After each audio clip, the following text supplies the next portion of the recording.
My daughter-in-law pushed me during an argument and called me dramatic. My son did nothing, so I canceled their wedding gift, the house. The crystal wine glass slipped from my fingers, shattering against the hardwood floor of my dining room. Across the table, Michael and Vanessa exchanged that look again, the one where their eyes meet and silently agree that mother is losing it. "I'll clean it up," I said, already reaching for the napkin. "No, Mom." Michael's hand stopped mine. "You'll cut yourself. Let Vanessa handle it." Vanessa's smile didn't reach her eyes as she gathered the fragments. I remained standing, insisting I was capable, but Michael's voice had that edge to it now, the one that appeared more frequently these days. I sank back into my chair as they continued discussing their wedding plans, my presence barely acknowledged. The chandelier above us, the one Richard had installed for our 30th anniversary, cast shadows across my son's face, making him look like a stranger. "We're thinking of using the garden for the reception," Vanessa said, scrolling through her phone. "That sounds lovely. Perhaps we could incorporate some of the roses from the east bed? They were your father's pride." "Actually," Vanessa interrupted, "we're going for a more modern aesthetic. No old-fashioned flowers." Michael laughed, reaching for her hand. "Vanessa has incredible taste. You should see her Pinterest boards, Mom." When had I become invisible in my own home? The thought struck like a physical blow. Later that evening, after they'd left, I stood in my garden, the one Richard and I had cultivated for 45 years, and wondered if I'd been slowly disappearing for longer than I realized. The phone rang, cutting through my thoughts. "You let them walk all over you again, didn't you?" Judith's voice carried the familiar blend of concern and exasperation. "They're just excited about the wedding," I defended automatically. "And you're making excuses for them." Again, the silence stretched between us. "When are you going to tell them about the house?" My fingers tightened around the phone. "After the ceremony. It should be a surprise." "Ellie," Judith sighed, "you're giving them your home, your entire legacy. Are you absolutely certain?" "He's my son, Judith." The words felt hollow even as I spoke them. "What else would I do with it?" After we hung up, I wandered through the rooms that had witnessed my married life, the study where Richard would read by the window, the kitchen where we'd dance while making Sunday breakfast. Soon, it would all belong to Michael and Vanessa. I paused at the hallway mirror, startled by my reflection. When had my shoulders begun to stoop like that? When had I started making myself smaller, less intrusive? My hands trembled as I straightened my posture, lifting my chin. The woman in the mirror straightened too, her eyes suddenly clearer. Something would have to change. I just didn't know yet how completely my world was about to shatter. "Mom, this is..." Michael's voice cracked as he pulled me into a tight embrace. I don't know what to say. I just told him about my wedding gift, the house, worth well over $1 million in our Boston suburb. We sat in the sunroom, morning light streaming through the windows his father had installed decades ago. "You don't need to say anything," I smiled. "Just promise me something?" "Anything. Let's keep this between us until after the ceremony. I want it to be a special surprise." He nodded eagerly, eyes bright with excitement. "Of course, absolutely. And Michael, I hope I'll always have a place here." "Mom!" "Stop." He squeezed my hand. "This will always be your home, too. Always." Later that week, I stood on the sidewalk outside Michael's condo, a homemade lasagna cooling in my hands. I'd called twice to let him know I was coming, but he hadn't answered. His car was in the driveway. I knocked, waiting in the late afternoon sunlight. When no one answered, I tried the door, unlocked. I stepped into the foyer, voices drifting from the living room. "The first thing to go will be all those ancient curtains," Vanessa's voice, "and that hideous china cabinet." "Whatever you want, babe," Michael's reply. "I'm thinking we convert that little room in the back for your mom. Just until we find somewhere more appropriate for someone her age." I froze, the lasagna suddenly heavy in my hands. "How long do you think we'll need to keep her there?" Michael asked, his tone casual. "Not long. My cousin's mother moved to Sunny Pines last year. They have openings all the time." The dish slipped from my fingers, shattering against the marble entryway. Tomato sauce splattered across the white tiles. "Hello?" Vanessa called out. "Who's there?" I fled before they could see me, heart hammering against my ribs as I hurried to my car. My hands shook so badly I could barely insert the key in the ignition. That night, I sat alone in my kitchen, the phone beside me. 3 times I picked it up to call Judith. 3 times I set it down again. "They didn't mean it," I whispered to the empty room, Richard's absence suddenly more acute than it had been in years. There must be an explanation. But even as I formed the words, I knew I was lying to myself. The truth was there in Vanessa's dismissive tone, in my son's casual agreement, in the way they discussed me as a problem to be solved rather than a person to be considered. When my phone lit up with Michael's name, I let it ring through to voicemail. The message he left made no mention of my visit, just a question about whether I'd picked up Vanessa's dress alterations as promised. In the darkened window above the sink, my reflection stared back at me, a woman I'd spent years trying not to see, a woman who had made herself convenient, undemanding, invisible. No more, I whispered to her, watching as something shifted in her eyes, something that looked remarkably like resolve. You need to see this. Judith slid a folded brochure across the cafe table, her expression grave. I recognized it immediately. Sunny Pines Retirement Community. The same place Vanessa had mentioned to Michael. Inside were handwritten notes in the margins, calculations of monthly costs, and a floor plan with a small unit circled in red. Where did you get this? My voice sounded distant, even to my own ears. Margaret's daughter works in their office. She saw Michael and Vanessa touring the place last week. They put down a deposit, Ellie. The cafe chatter faded to white noise around me. I took a careful sip of my tea, willing my hand not to tremble. Perhaps they're just exploring options, I suggested weakly. For the future. Judith's eyes narrowed. They scheduled a move-in date for next month, 2 weeks after the wedding. Something cold and final settled in my chest. You've been right all along. I take no pleasure in it, she replied, reaching for my hand. What will you do? Before I could answer, my phone chimed with a text from Catherine Mills, my former colleague from the English department. We'd reconnected recently after years of sporadic contact. I need to verify something first, I said, gathering my purse. Will you come with me to Michael's? He'd given me a key for emergencies years ago. I'd never used it before today. Michael's condo was empty, as expected. He and Vanessa were at a cake tasting across town. I went straight to his home office while Judith kept watch. This feels wrong, I murmured, hesitating before his laptop. What they're doing is wrong, Judith countered. You have a right to know. I entered his password, Richard's birthday, the same code he'd used since college. It took only minutes to find what I was looking for, a thread between Michael and Vanessa, discussing me. We just need to get through the wedding, Vanessa had written. Once the house is ours, we can talk her into Sunny Pines. She's getting forgetful anyway. Michael's response made my blood run cold. Mom trusts me completely. She'll do whatever I suggest. Besides, she can afford the premium package with her investments. I scrolled further, finding a detailed accounting of my finances, information I'd shared with Michael after Richard died, believing he needed to know in case something happened to me. Now he was using it to calculate exactly how much they could extract before shuffling me off to a facility. Oh, Eleanor, Judith whispered, reading over my shoulder. I closed the laptop with shaking hands. Let's go. Outside, spring sunshine mocked the winter that had settled in my heart.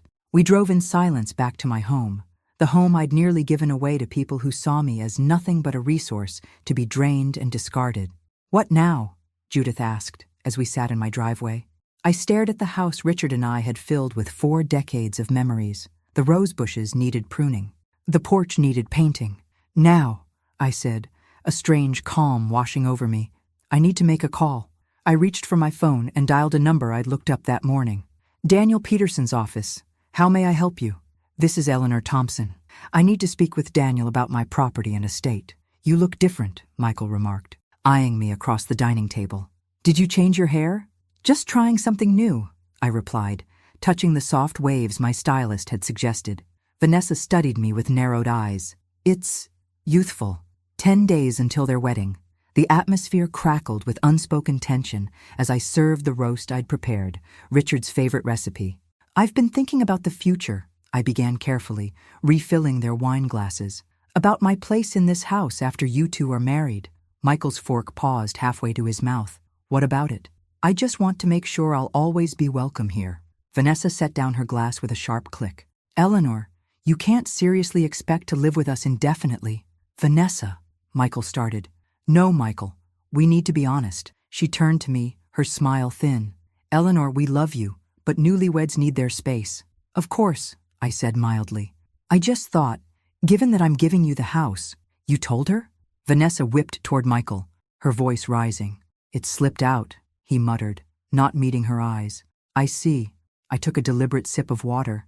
So, you both know about my wedding gift. We're incredibly grateful, Mom, Michael rushed to say.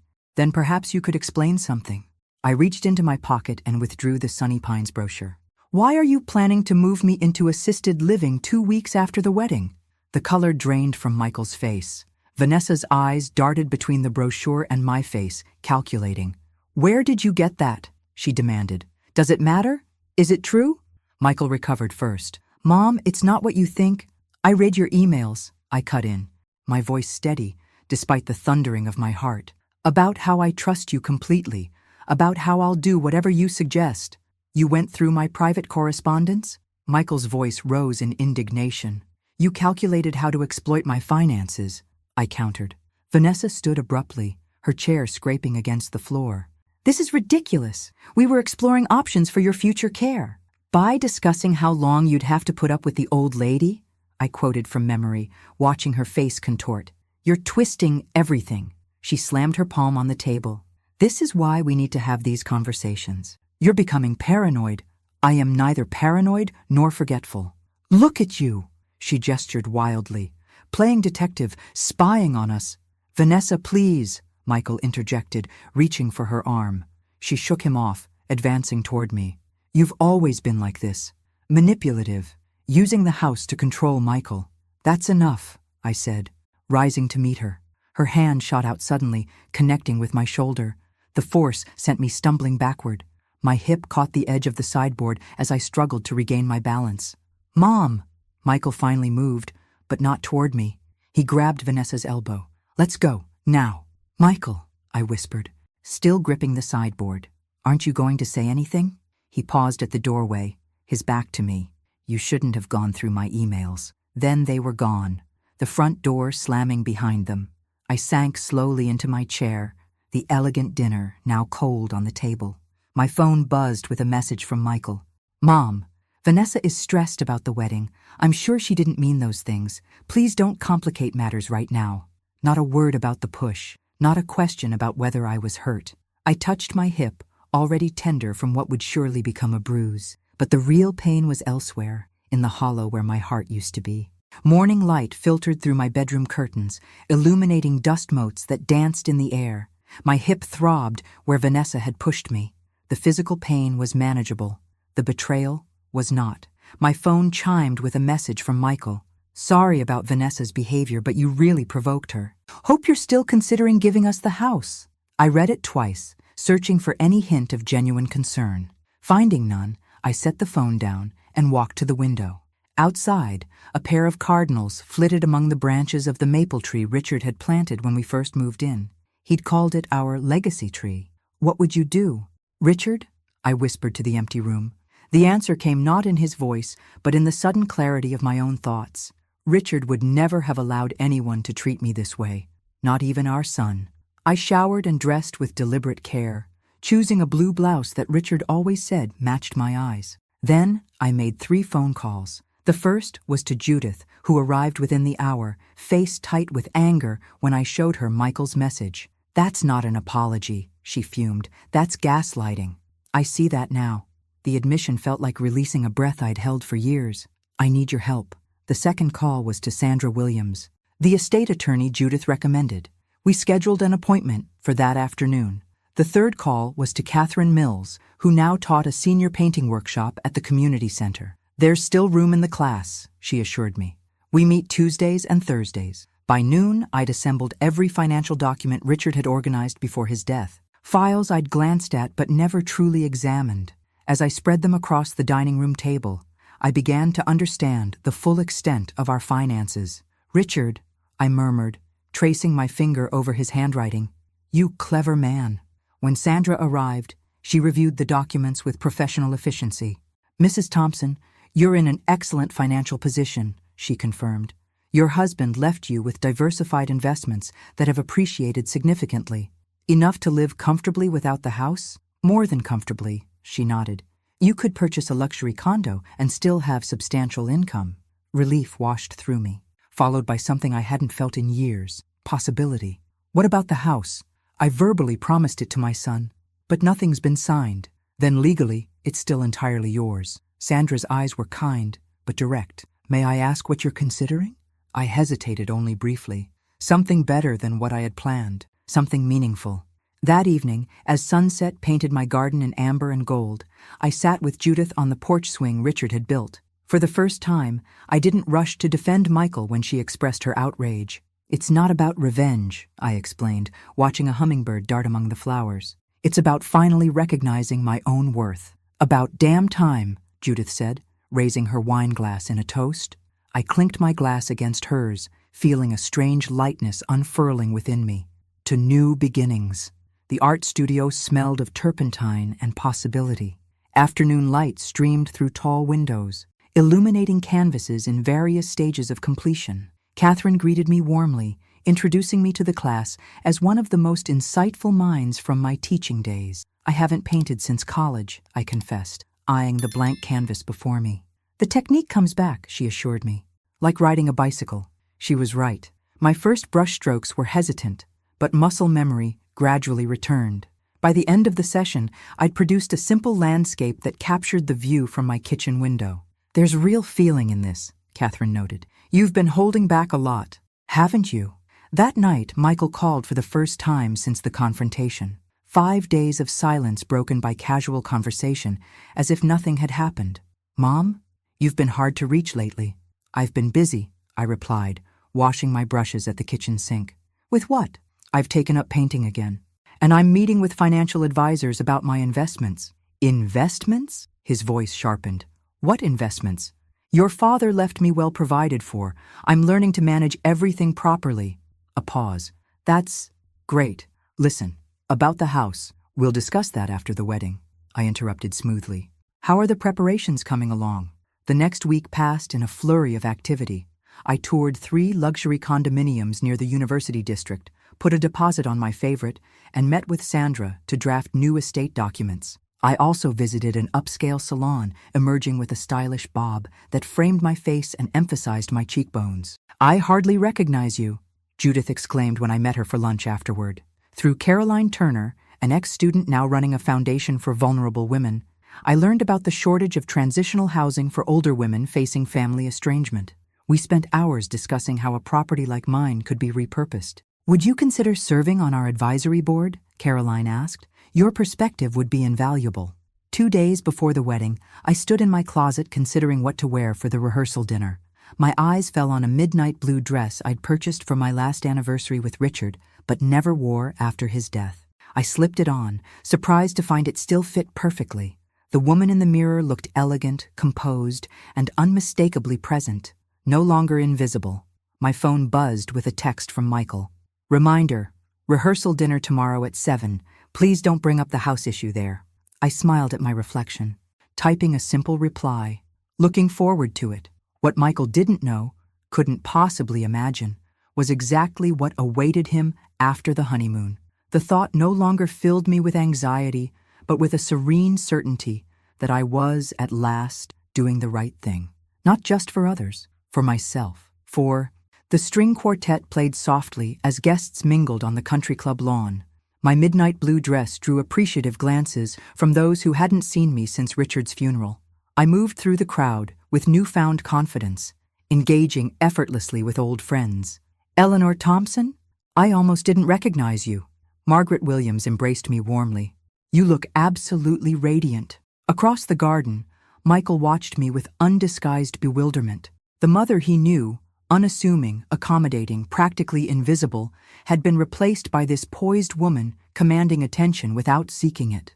Vanessa materialized at my elbow during the cocktail hour, her smile brittle as she linked her arm through mine. Eleanor, you look so different. I love what you've done with your hair. A fresh start, I replied pleasantly. Change can be so invigorating, don't you think? Speaking of changes, she lowered her voice. Michael mentioned you've been discussing the house with lawyers? Just getting my affairs in order. Everything will be settled soon after you return from your honeymoon. I've planned a special lunch to finalize everything. Relief flooded her features. That's wonderful news. I was worried after our misunderstanding. Ancient history, I assured her, gently extracting my arm from her grip. "If you'll excuse me." I see Catherine waving me over. As I walked away, I felt Vanessa's eyes boring into my back. She was recalculating, trying to reconcile this new version of Eleanor with the compliant woman she'd expected to manipulate. The evening progressed smoothly. I danced with several old friends, including Daniel Peterson, whose legal expertise had proven invaluable. When the father-son dance was announced, I felt a momentary pang for Richard's absence. Later, Michael approached me by the dessert table. "Mom, you seem different tonight." "Do I?" I selected a chocolate-dipped strawberry. "Everyone's talking about it. About you." "People do love to talk," I agreed mildly. "Vanessa mentioned you're planning a lunch after our honeymoon? To discuss the house?" I met his gaze directly. "Yes, 3 weeks from tomorrow. I have everything arranged." Relief washed over his features. "That's great. I was worried after. You know, the night Vanessa pushed me, when you left without checking if I was hurt?" He flinched. "Mom, that's not fair." She was upset, as was I. I touched his arm gently. "But let's not dwell on unpleasantness before your wedding." "Thanks, Mom." He hesitated, then added awkwardly, "You really do look nice tonight." After returning home, I walked through each room of the house, my fingers trailing over familiar surfaces. Tomorrow I would meet with Sandra to finalize the paperwork for donating the property to Caroline's foundation. The process would take months to complete, but the initial documents would be signed before Michael and Vanessa returned from their honeymoon. In Richard's study, I opened his favorite book of poetry, finding the passage he'd often read aloud. "The time will come when, with elation, you will greet yourself arriving at your own door." "You were right, Richard," I whispered to the empty room. "That time has come." The wedding unfolded like a perfectly choreographed production. Vanessa was radiant in her designer gown, Michael handsome in his tuxedo. I played my role impeccably, the proud mother, elegant in a silver ensemble that drew compliments throughout the day. "You've stolen the show," Judith whispered during the reception. "Half the room can't stop staring at you." I smiled, watching Michael and Vanessa perform their first dance. Let them enjoy their moment. Mine is coming. Caroline joined us at our table, her presence raising eyebrows among those who recognized her as the director of the Women's Dignity Foundation. We chatted animatedly about her recent grant acquisition, loudly enough for nearby guests to overhear. "I still can't believe your generosity, Eleanor," she said. "It will change so many lives." "What generosity?" asked Richard's cousin Beth, leaning closer. "Just a small donation," I demurred, catching Vanessa's sudden attention from 2 tables away. Within minutes, she materialized beside our table, champagne in hand. "Eleanor, could I steal you for a moment?" Her smile was fixed. "Private family matter." I followed her to a quiet corner of the ballroom. "What are you planning?" she demanded, dropping all pretense of warmth. "I'm not sure what you mean." "Don't play innocent. What donation were you discussing with that woman?" "Caroline? We serve on the same board now. I've made a modest contribution to her foundation." "What kind of contribution?" Her fingers tightened around her champagne flute.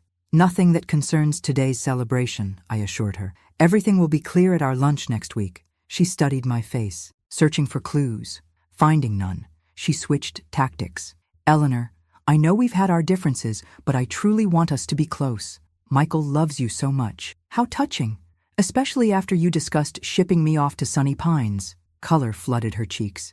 "That was a misunderstanding."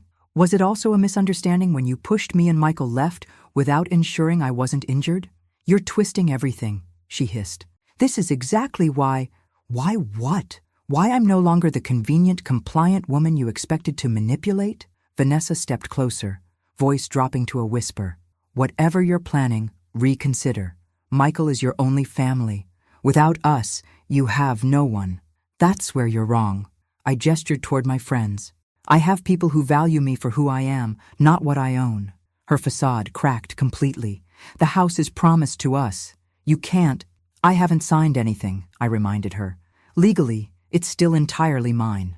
Michael was making his way toward us, concern etched on his face. "Everything okay?" he asked, glancing between us. "Perfect." Vanessa recovered instantly. "Your mother was just sharing some wisdom about marriage." Later, as I prepared to leave, Michael caught me near the coat check. "Mom, what's going on?" Vanessa mentioned something about the house. "About a donation?" I patted his cheek gently. All will be clear at our lunch. Enjoy your honeymoon, Michael. As I drove home that night, I felt strangely peaceful. The confrontation with Vanessa had confirmed what I already knew. There would be no easy resolution. The path I'd chosen would cost me, perhaps even my relationship with my only child. Yet for the first time in years, I was following my own moral compass rather than bending to others' expectations. The white tablecloth gleamed in the Sunday afternoon light. I'd set my dining room table with Richard's grandmother's china, crystal glasses, and sterling silver flatware, a tableau of family history about to witness its most dramatic moment. The doorbell rang precisely at 1 o'clock. I smoothed my linen dress and went to greet them. Michael, Vanessa, welcome home. I embraced them both, noting the tension beneath Michael's smile and the barely concealed eagerness in Vanessa's eyes as she surveyed the house she believed would soon be hers. "The place looks amazing, Mom," Michael commented, following me to the dining room. "You've redecorated?" "Just refreshed a few things," I replied, gesturing for them to sit. "How was Bermuda?" Small talk carried us through the appetizer. My homemade crab cakes, always Michael's favorite. Throughout, Vanessa's eyes kept darting to my handbag on the sideboard, clearly expecting it to contain the house deed. "This is delicious, Mom," Michael said, finishing his crab cake. "So, you mentioned having something to discuss?" "Yes." I took a deliberate sip of water. "I've made some significant decisions about my future. And this house." Vanessa leaned forward slightly, her fork forgotten. "As you know, this property holds tremendous sentimental value for me. Every corner holds memories of your father, of our life together." "Of course," Michael nodded.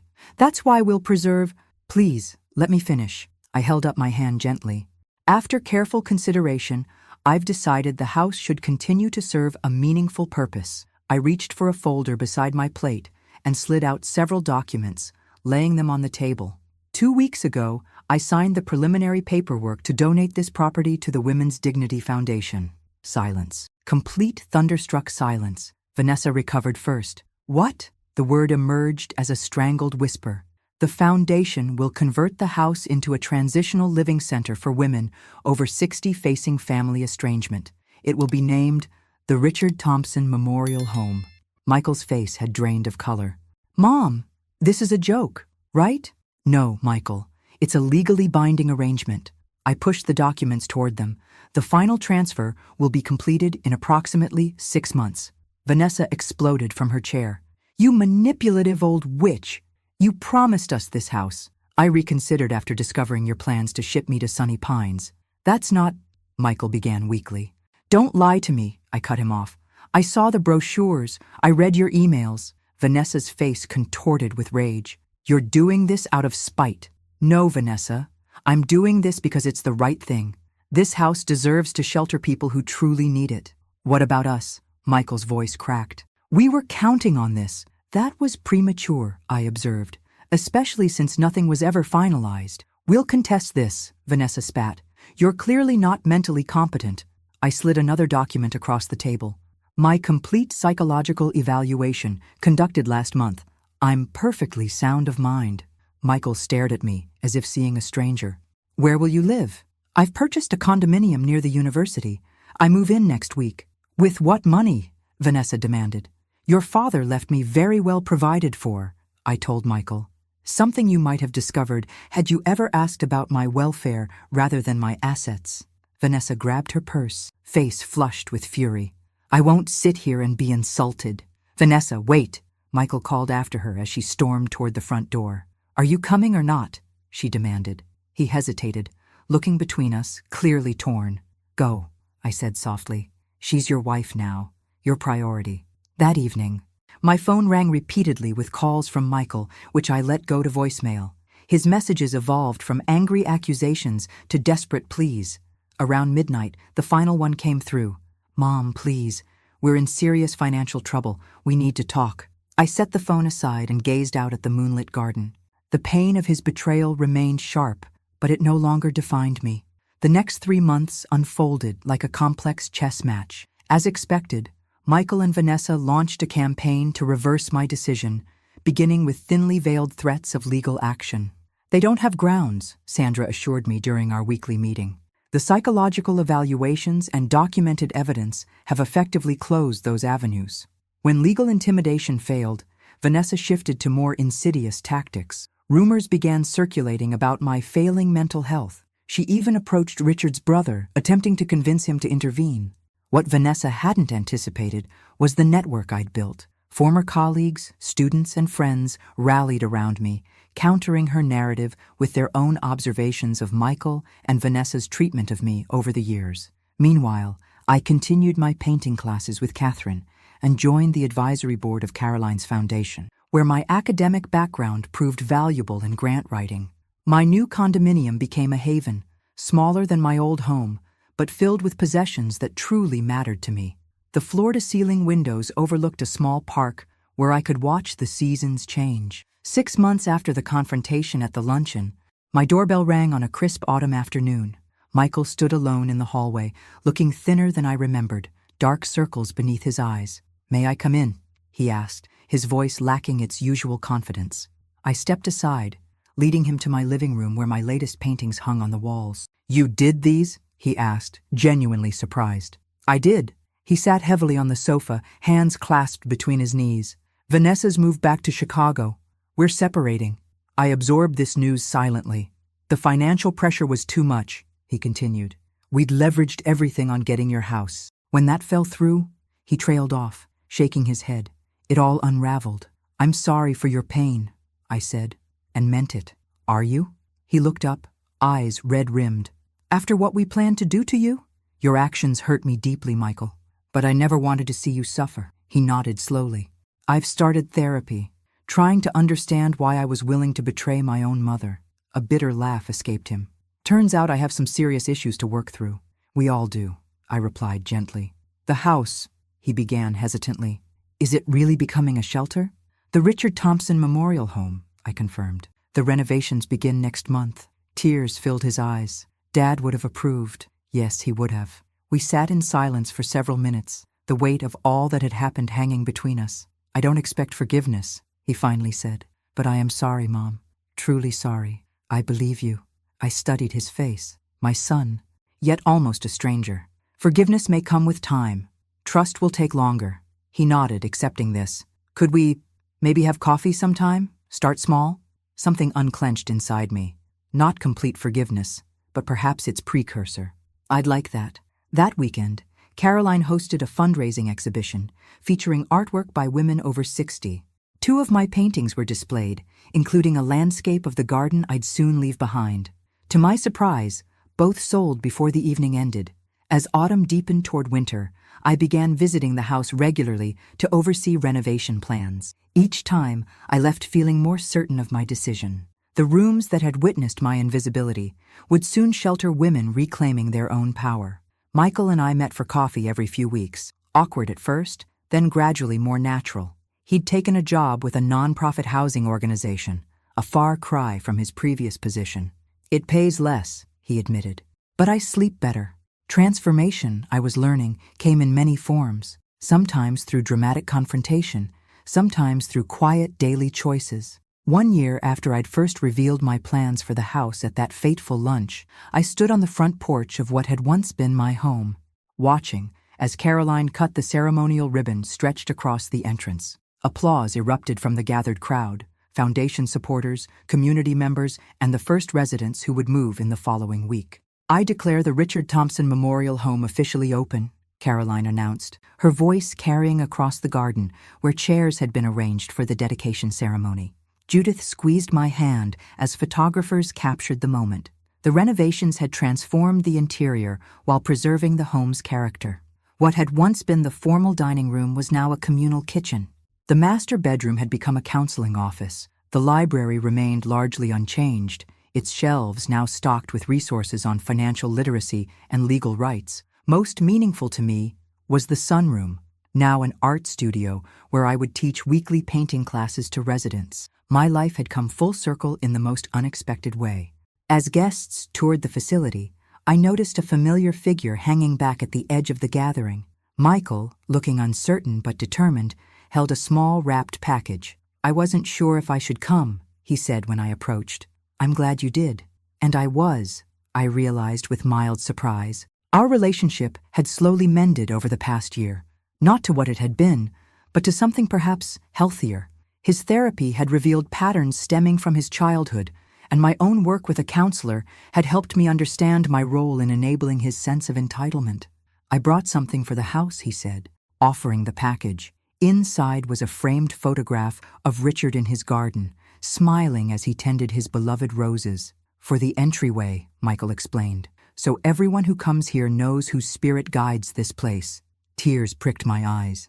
"It's perfect." Later, as the celebration continued, I found myself standing in what had once been my bedroom, now a cozy sitting area for residents. Through the window, I could see the garden where Richard's roses still bloomed, now tended by a local horticultural therapy program. "Quite a transformation," a voice said behind me. I turned to find Judith, 2 champagne flutes in hand. "The house or me?" I asked, accepting a glass. "Both." She clinked her glass against mine. "Though I always knew you had this in you." "Did you?" "Because I certainly didn't. That's what happens when you spend decades making yourself smaller for other people's comfort. You forget how big you really are." Michael approached, hesitantly joining our conversation. He had been volunteering at the center once a week, helping residents with financial literacy, his way of making amends, not just to me, but to all women who had been devalued. As evening approached and guests began to depart, Carolyn gathered everyone for a final toast. "To Eleanor Thompson," she said, raising her glass, "who taught us all that it's never too late to reclaim your power, your purpose, and your voice." Faces turned toward me, friends old and new, women who would soon call this place home, even Michael, standing respectfully at the back of the room. "And to Richard," I added, raising my own glass, "who always saw me clearly, even when I couldn't see myself." Later that night, in the quiet of my condominium, I stood before my newest painting, a self-portrait unlike any I'd done before. In it, I wasn't looking at the viewer, but gazing toward a distant horizon, my expression one of peaceful anticipation. At 77, I had finally discovered that life's most profound transformations often come when we least expect them, not in our youth, but in moments when we're finally brave enough to see ourselves clearly and stand firmly in our truth. The betrayal that had nearly broken me had instead become the catalyst for my rebirth. Thanks for listening. Don't forget to subscribe and feel free to share your story in the comments. Your voice matters.